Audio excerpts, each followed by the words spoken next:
Assalamualaikum warahmatullahi wabarakatuh. Saya Musrianti, CGP Angkatan ke-7 dari SMA Negeri 1 Cigudeg, Kabupaten Bogor. Saya akan menyampaikan demonstrasi kontekstual tentang perwujudan pemikiran Ki Hajar Dewantara, pendidikan yang berpihak pada murid sesuai dengan konteks diri murid dan budaya sekolah. Menurut Ki Hajar Dewantara, dalam melakukan proses pendidikan dan pengajaran, kita harus berpihak pada murid, sesuai dengan konteks diri murid dan kondisi sosial budaya di mana murid berasal, dengan memperhatikan asas trikon, yaitu kontinuitas, konvergensi, dan konsentris. Murid harus diibaratkan seperti planet-planet yang ada dalam sistem tata surya yang terus beredar dalam orbitnya masing-masing dengan kecepatan yang berbeda, tetapi tidak pernah berhenti bergerak. Dalam melakukan pembelajaran dan pengembangan potensi murid, kita harus tetap memperhatikan kodrat alam dan kodrat zamannya.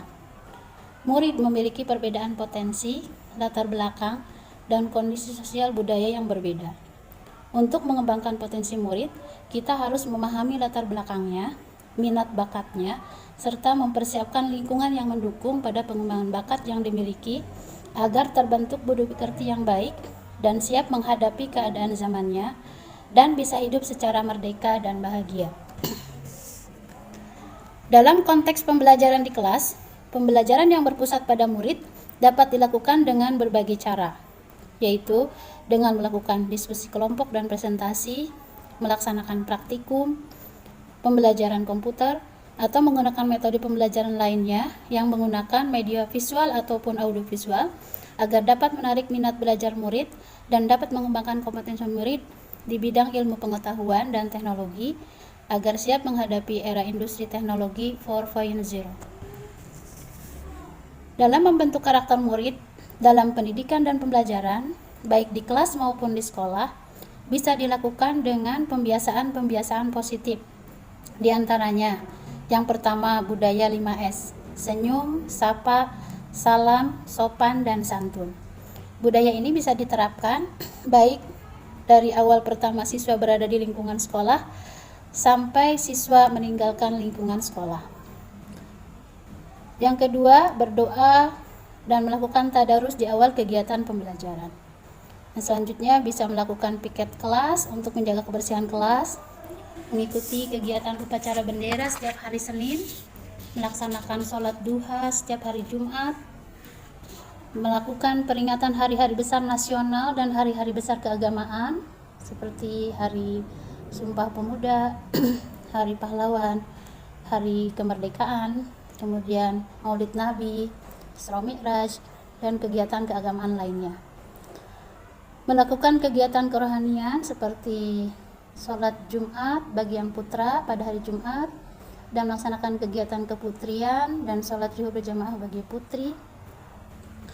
Melaksanakan atau memberikan bantuan sosial kepada yang sakit, orang tua yang meninggal, atau kepada korban bencana alam. Lakukan santunan anak yatim, membudayakan hidup bersih dan sehat dan selalu menjaga kebersihan lingkungan sekolah, menjaga sarana dan prasarana sekolah dengan baik, dan berusaha menggunakan sarana prasarana yang ada sesuai peruntukannya. Kegiatan-kegiatan tersebut dapat menumbuhkan sikap dan perilaku yang baik, rasa nasionalisme, rasa solidaritas, dan kepekaan sosial pada diri murid, yang sejalan dengan pemikiran Ki Hajar Dewantara tentang penumbuhan budi pekerti. Dalam mengembangkan minat bakat siswa, sekolah bisa melaksanakan kegiatan ekstrakurikuler yang dapat mengasah keterampilan murid di bidang kepramukaan, keagamaan, olahraga, seni, dan budaya. Selain itu juga sekolah bisa dalam kegiatannya bisa memberikan pengalaman organisasi, yaitu di organisasi siswa intrasekolah atau OSIS. Untuk kegiatan ekskul di sekolah kami diadakan ekskul pramuka, paskibra, PMR, rohis, ekskul poli, futsal, basket yang di bidang olahraga, tapak suci, dan untuk di bidang seni ada band, ada tari, juga ada kewirausahaan. Semua kegiatan pembelajaran yang dilakukan di sekolah, baik dalam kegiatan intrakurikuler maupun ekstrakurikuler, bertujuan untuk mengembangkan budi pekerti para murid dengan melakukan olah cipta, olah rasa, olah karsa, dan olahraga yang dilakukan secara terus-menerus dengan memperhatikan keberagaman minat dan bakat murid sesuai dengan konsep trikon dari Ki Hajar Dewantara, yaitu kontinuitas, konvergen, dan konsentris. Sehingga kegiatan-kegiatan tersebut harus terus dilaksanakan secara baik dan optimal. Dalam melakukan kegiatan tersebut, kami menyadari bahwa ada tantangan yang dihadapi. Di antaranya, minat murid yang kurang dalam mengikuti kegiatan, minat sebagian murid, sehingga mungkin ada beberapa ekskul yang kurang peminatnya. Kemudian, kurangnya juga dukungan dari orang tua, terutama orang tua yang belum memahami program-program sekolah. Selanjutnya, kurangnya dukungan dari rekan sejawat, baik dari guru maupun tenaga kependidikan, yang juga tidak mengetahui program-program yang dilaksanakan oleh sekolah.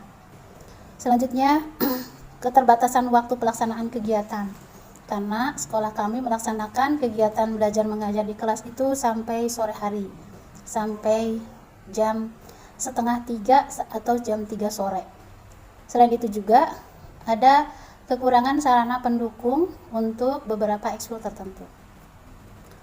Solusi yang bisa kami lakukan untuk menghadapi tantangan tersebut adalah memberikan motivasi kepada murid baik dalam kegiatan pembelajaran maupun kegiatan lain di luar kelas, sehingga murid-murid yang belum memiliki minat untuk mengikuti kegiatan ekskul bisa ikut kegiatan tersebut.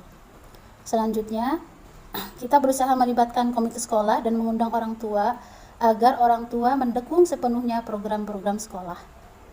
Yang selanjutnya, agar tidak terjadi miskomunikasi di antara sesama rekan guru terhadap program sekolah, kami melaksanakan sosialisasi program sekolah kepada seluruh warga sekolah dan termasuk kepada komite sekolah dan orang tua murid, sehingga semua warga sekolah, baik guru, orang tua, maupun komite sekolah dapat mendukung program yang kami lakukan. Melaksanakan sosialisasi program ini juga harus dilakukan di awal tahun ajaran agar semua kegiatan yang sudah direncanakan oleh sekolah bisa terlaksana dengan baik.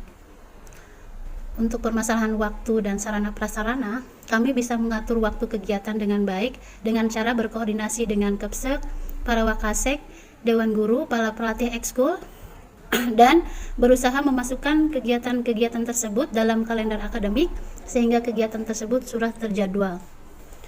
Demikian pemaparan saya tentang demonstrasi kontekstual perwujudan pemikiran Ki Hajar Dewantara dalam pendidikan yang berpihak pada murid sesuai dengan konteks diri murid dan budaya sekolah. Semoga dapat memberikan manfaat. Mohon maaf atas segala kekurangan. Assalamualaikum warahmatullahi wabarakatuh.